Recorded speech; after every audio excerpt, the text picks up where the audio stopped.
He said that in my nightmare.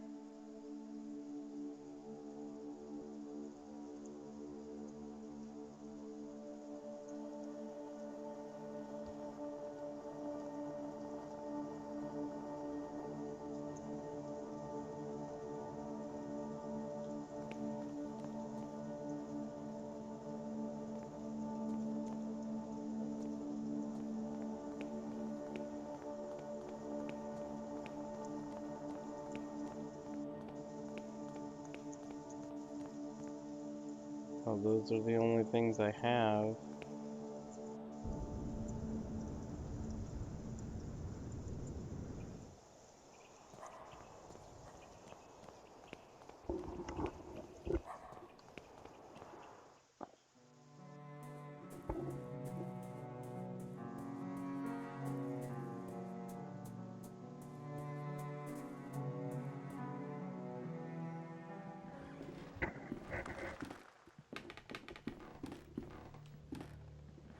Here in a few minutes I will have to leave for a couple hours, and then I will be back.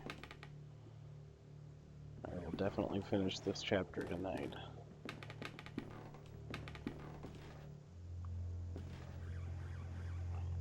I'd at least like to figure out what it is that he took, though.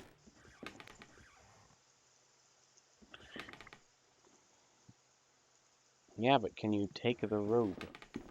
I want the robe.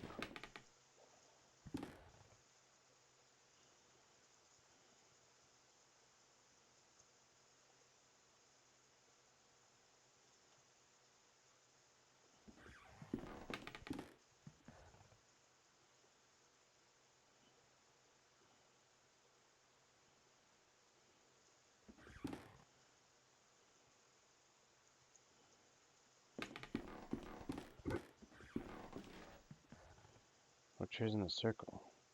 As if the hideout served as some sort of meeting place.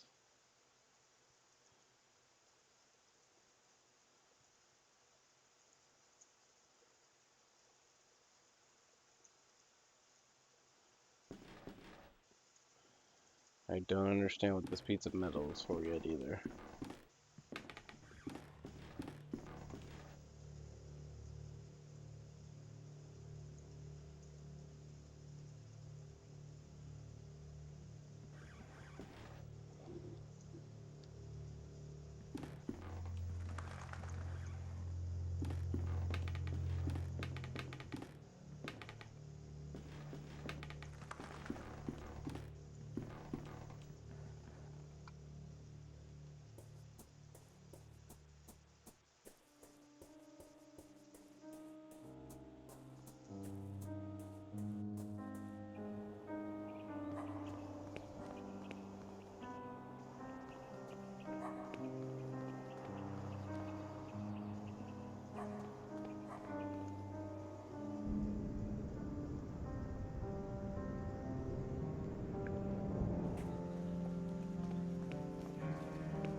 Alright, well, I'm confused.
Oh!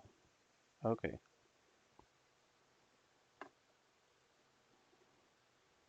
It is a long dead bird. Just feathers and bones. It's holding something in its beak. Mine. Dirty and horribly deformed glass eye.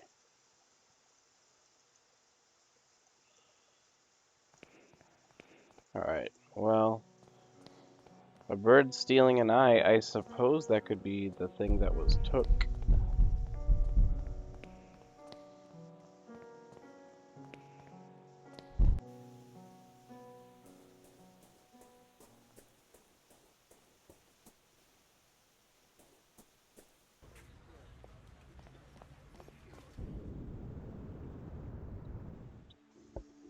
Alright, let's see if I can get through this in 15 minutes.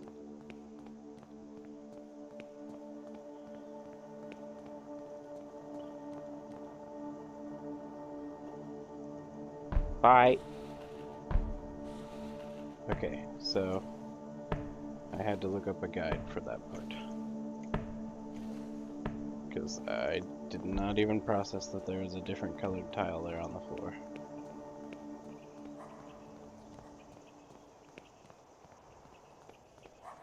This looks kind of crimson. This must be the Crimson Nest. I've heard of such places, where people lose their minds to opium shipped from the Orient. I never thought I would set foot in one. I hear a doggy.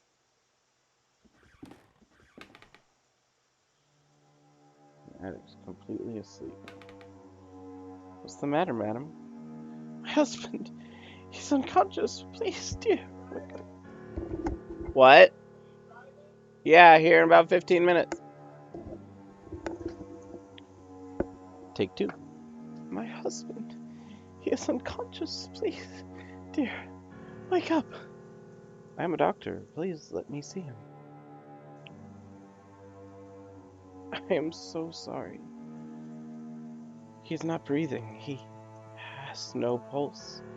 Your husband passed away hours ago. No! No! No, it can't be! Madam, I'm late. This time I couldn't save him. What do you mean, this time? Oh, wait, I flipped those around. I'm late. This time I couldn't save him. What do you mean, this time? I discovered my husband's addiction to this hellish drug they call opium months ago. At first I thought he was sick, but I saw him grow thinner every day. Then I discovered he was visiting this place. I was very worried.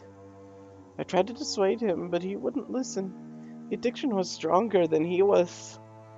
At times he was away for days. I would come here and find him passed out.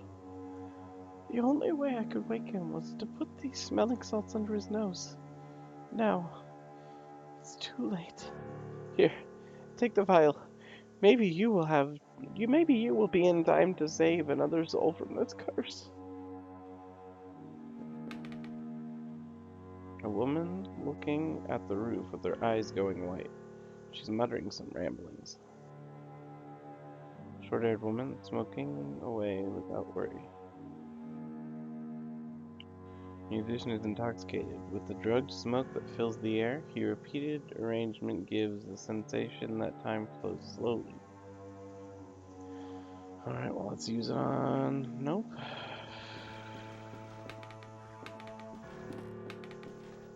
Over here, there's more people.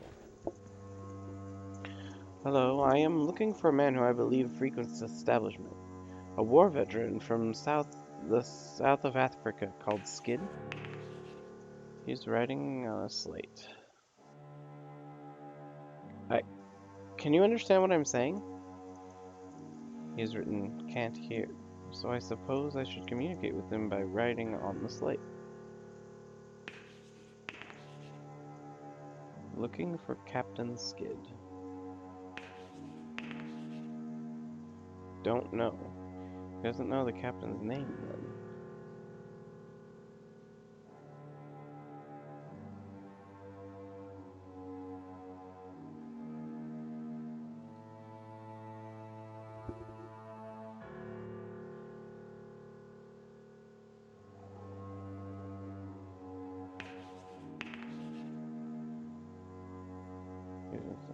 Object of value.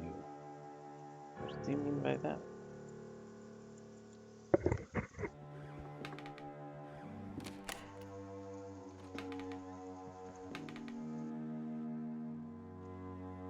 I do not think he likes me much. I should hurry. Fair enough.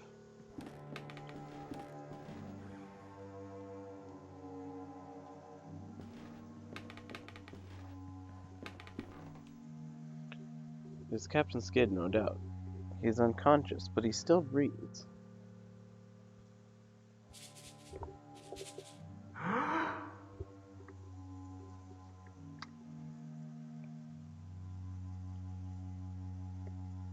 What's the matter? Who let you in? Get out! My name is Wakefield. I need to talk to you. Are you Captain Skid, Her Majesty's 6th Light Infantry? That title belongs to me no more. Who are you, and what do you want from me? Leave me alone with my misery. A soldier that used to serve under your command told me I might find you here. William Congal? Yes, I remember him. We served together. I have made many mistakes trying to forget those years of my life. Now, I am afraid those memories will follow me to my grave.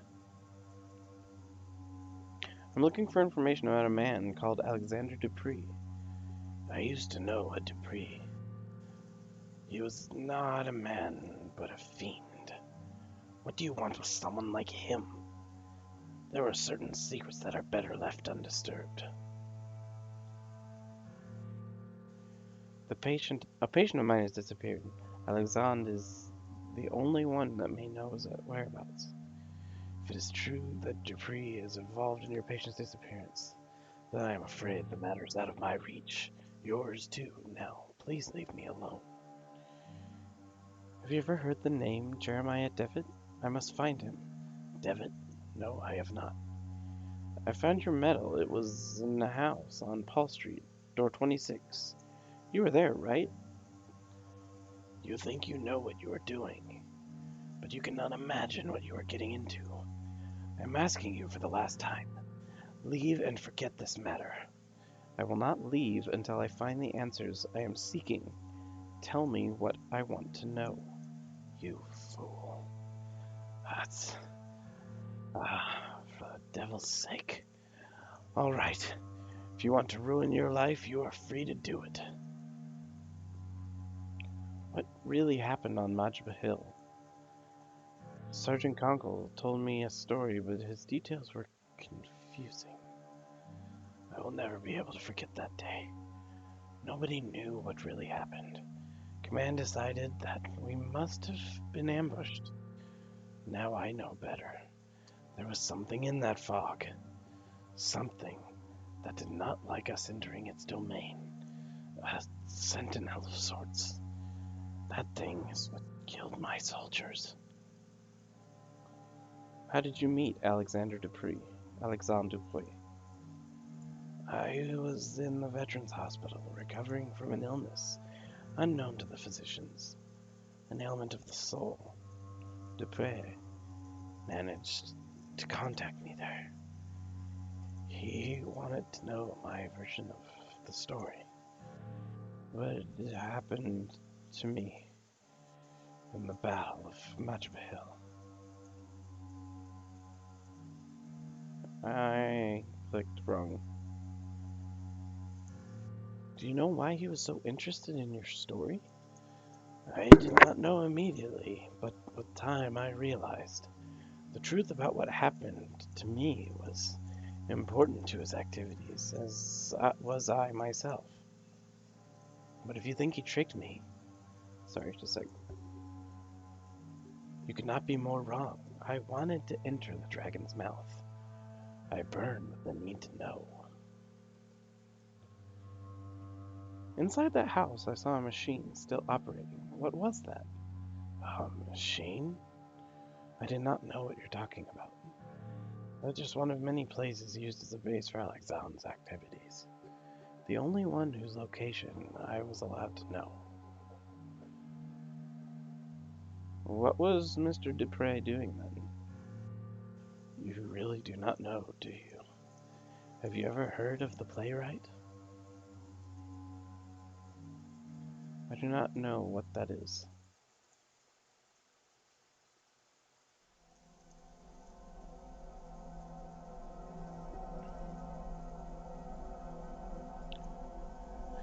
As I imagined, you know nothing. Dupré is not alone. He is but the peak of a pyramid, a vast group in which powerful people take part. A society acting in secret, ruled by a single law. See that no one knows. That's what the Latin phrase is. I was part of it. Dupré himself recommended me.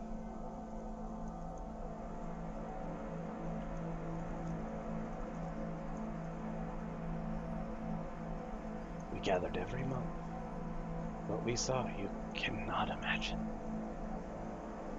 A curtain of normalcy protects the mind from something, an outer something. The fog of the veil protected us.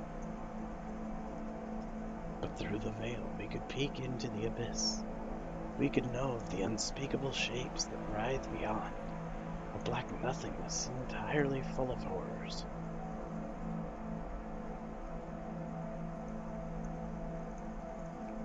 We could never cross the threshold. What we saw was forbidden. Look at me! Forbidden! I could not bear it anymore, so I ran. I ran and hid from them.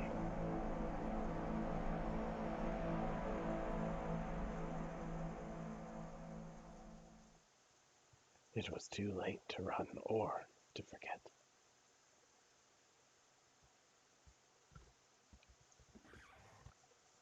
I must go back to East Hill and try to talk to Miss Cohn. If what the captain said is true, she must have been one of them. She can know where to find them.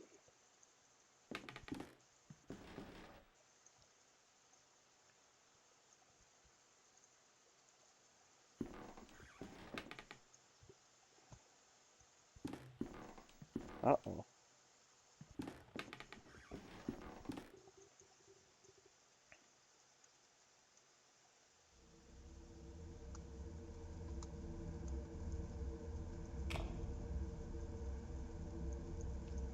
I cannot do this anymore. I don't care. I just want us to be together. You know it is too hard. I don't feel free. I know, dear. I know. We will figure it out. How are you home so early? I knew all along. How could you? You know you never loved each other. Silence! You have no honor. And you, what do you have to say? Why? I've given you everything. You wouldn't understand. Enough! You will leave in the morning. I won't see you ever again. I'll wait for you at dawn under that. Oh, too fast.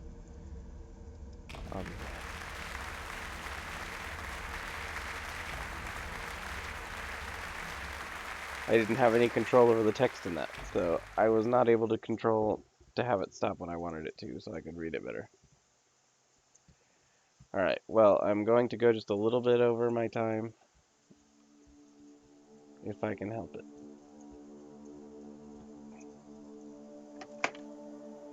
I must have fainted. What is this? Where am I? Or not. This looks like a good pause spot, so I will pause right here and talk to you guys after D&D.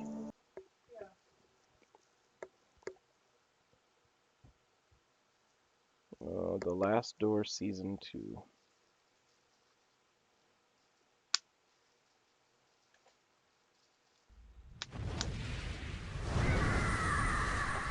Phoenix Online Studios, online publishing, online.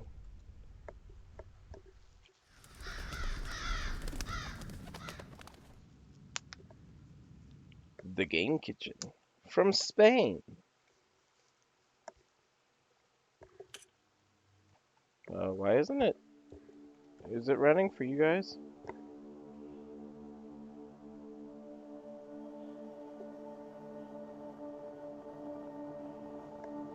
Give me a second. Okay, it is running. It wasn't showing that it was running for me for a while. Back to where I was. Where's my stuff? And my lights.